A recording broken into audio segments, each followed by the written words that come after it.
जब अपने ऊपर से भरोसा जब उठ गया तो फिर अपने पतियों की तरफ देखा, वहां भी कोई सहायता नहीं मिली। हर तरफ जब देखा तो कहीं से कोई सहायता नहीं मिली। तो फिर द्रौपदी समझ गई इस दुनिया में कोई सहायता करने वाला नहीं है, अब तो केवल मेरा गोपाल सहायता करेगा। और सुनो, जब तक तो साड़ी पकड़ रखी थी, जब तक इस दुनिया का सहारा लेने के लिए चली, और जब गोपाल की याद आई और गोपाल के सहारे के लिए केवल गोपाल कहा था, और गोपाल कहते ही साड़ी को भी छोड़ दिया था। गोपाल, अब ये लाज मेरी नहीं, ये लाज तेरी है। और दोनों हाथ जब ऊपर करके गोपाल को पुकारा, तो माताओं आप जानते हो,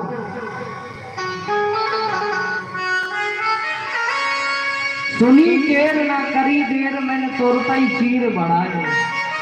एक पल की देर नहीं थी, क्योंकि भगवान तो सोच रहे थे कि मुझे थोड़ा सा तो याद करे। दुखी हम तभी तक होते हैं जब अपने ऊपर अवमान के बस होकर के काम करते हैं। जब भगवान के ऊपर चले जाएं तो भगवान कभी किसी का अनित नहीं करते। एक बार की बात थी, कन्हैया की उंगली से रक्त निकल रहा था। कन्हैया की उंगली से रक्त निकलता हुआ जब द्रौपदी ने देखा तो घबरा गई एकदम। अरे केशव, ये रक्त कैसा है? अरे मुझे दिखाओ जल्दी। उंगली को पकड़कर देखा तो रक्त निकल रहा था। उसी दिन द्रौपदी ने नई साड़ी पहनी थी। सुनो, बिल्कुल विलंब नहीं किया, तुरंत अपनी नई साड़ी फाड़ी और उसमें से एक चीर फाड़ करके गोपाल की उंगली पर बांध दी। कन्हैया बोले, अरे देवी, तुमने अपनी नई साड़ी की परवाह नहीं की और बिना परवाह किए तुमने अपनी साड़ी को फाड़कर मेरे उंगली पर बांध दिया। द्रौपदी कहने लगी, केशव, तुम्हारी उंगली से ज्यादा ये साड़ी नहीं हो सकती। और मैं तो आपसे एक बात कह रही हूं, वो धागे हैं अभागे, वो धागे हैं अभागे जो बढ़े नहीं आगे। वो धागे हैं अभागे जो बढ़े नहीं आगे। भाग उनके ही जागे जो तुम्हारी उंगली से लागे हैं। भाग उनके ही जागे जो तुम्हारी उंगली से लागे हैं। गोपाल, और धागों के तो भाग्य ही जाग गए जो तुम्हारी उंगली से लगे हुए हैं। गोपाल, इस साड़ी की तो क्या चले, पूरा जीवन तुम्हारे ऊपर न्यौछावर कर दूं। केशव के नेत्रों में अश्रु आ गए।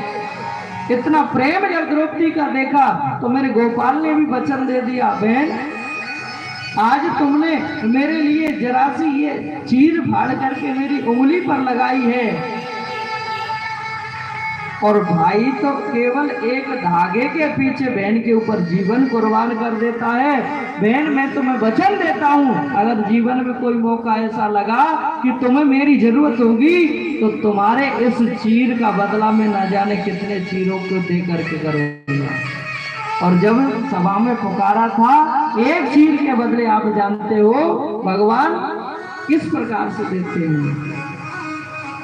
दुशासन खींचता हुआ हार के थक के मर गया, चीर खत्म नहीं हुआ।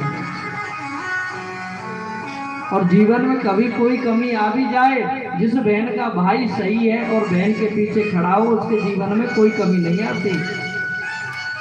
भाई अगर सही सलामत है तो बहन की पीठ बहुत दूर तक ऊंची रहती है।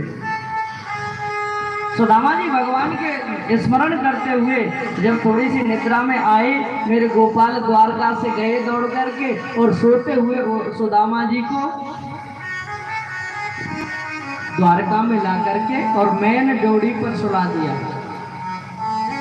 सुदामा जी के नेत्र खुले।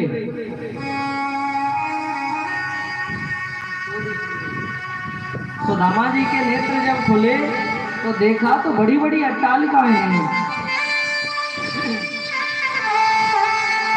सबसे पूछने लगे, भैया ये कौन सी जगह है? द्वारकापुरी 6। जैसे हरियाणा में भाषा का अड़े कड़े की ज्यादा है, ऐसे ही गुजरात की भाषा है 6। सुदामा जी बोले, अरे मैं तो एक द्वारका में आयो भैया, ये छठ भी कहाँ से आएंगे।